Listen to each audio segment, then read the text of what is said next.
साथियों नमस्कार। पराग सिंघल आपके साथ चर्चा के लिए पुनः उपस्थित है। साथियों 1 फरवरी बजट दिवस होता है। जैसा कि प्रत्येक लगभग मोदी सरकार के टाइम से 1 फरवरी हो गया, पहले 28 फरवरी था।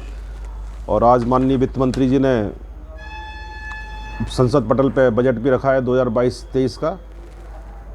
मैं उस पर जो संशोधन प्रस्ताव रखे हैं उस पर चर्चा मैं अगले वीडियो में ज़रूर करूँगा, क्योंकि अभी जो प्रस्ताव आए उस पर अध्ययन चल रहा है।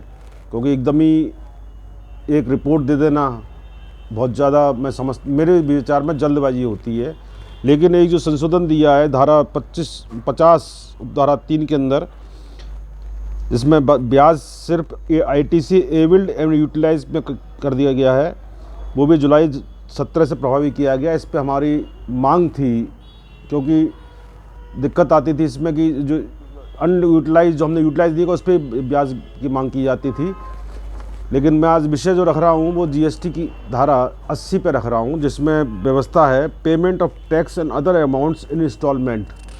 क्योंकि 2020 का जो कोरोना काल निकला उसमें जो लॉकडाउन किया गया, लंबे समय तक लॉकडाउन चला, उसमें काफ़ी व्यापारी साथी हमारे जो उनके टैक्स की लायबिलिटी थी और वो जमा नहीं कर पाए, और जमा न कर पाने के कारण उन पर ब्याज की देयता बहुत ज़्यादा हो गई, और अगले रिटर्न दाखिल ना करने के कारण उन पर लेट फीस की देयता बहुत अधिक होती चली गई। एक्ट में payment of tax and other amount in installment की व्यवस्था दी है धारा 80 के अंतर्गत।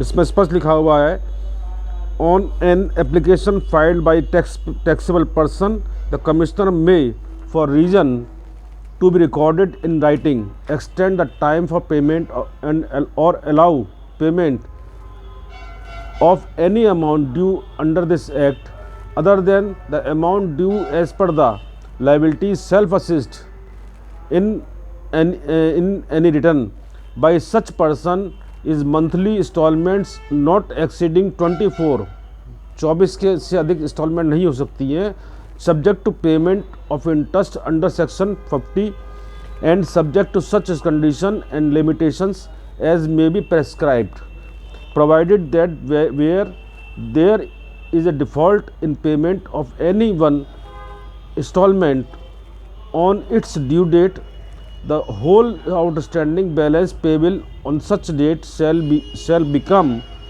due and payable forthwith and shall without any further notice being served on the person be liable।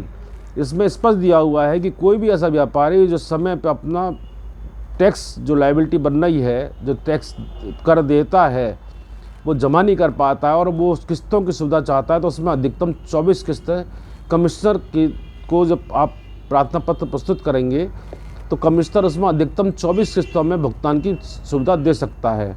लेकिन ये भी बाउंडेशन दे दिया कि अगर एक भी किस्त में अगर आप डिफ़ॉल्ट हो गए, भुगतान नहीं कर पाए, तो आपको वो सुविधा प्रभावहीन कर दी जाएगी।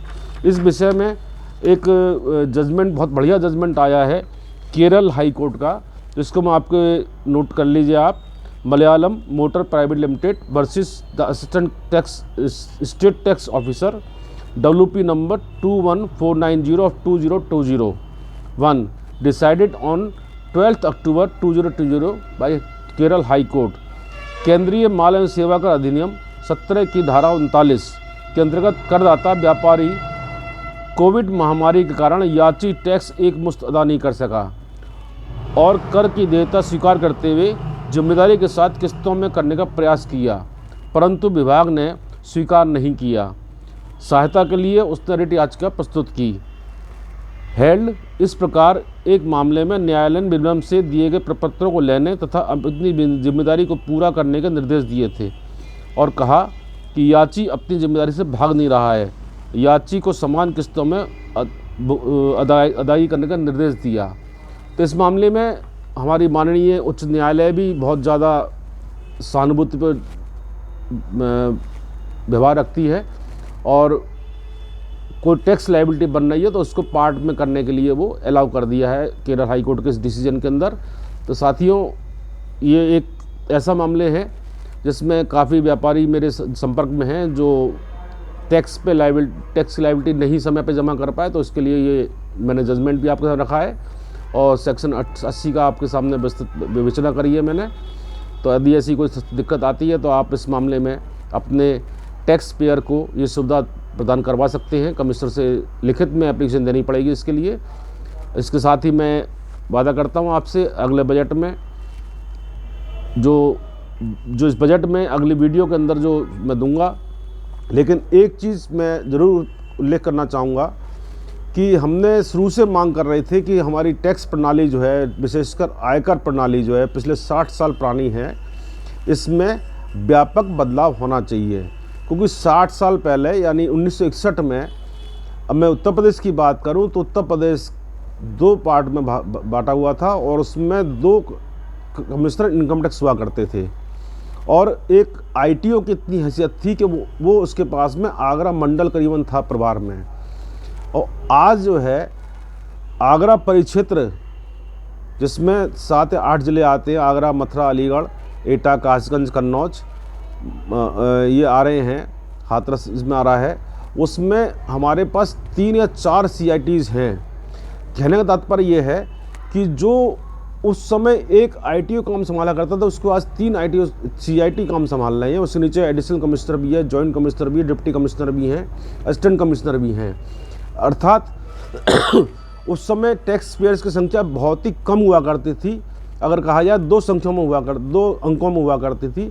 लेकिन आज टैक्स पेयर की संख्या करोड़ों में है, टैक्स रिटर्न दाखिल करने की संख्या करोड़ों में है, लेकिन नियम 60 साल पुराने 1961 के ही लागू हैं, जिसमें हरेसमेंट पनिशमेंट का विशेष प्रभाव है।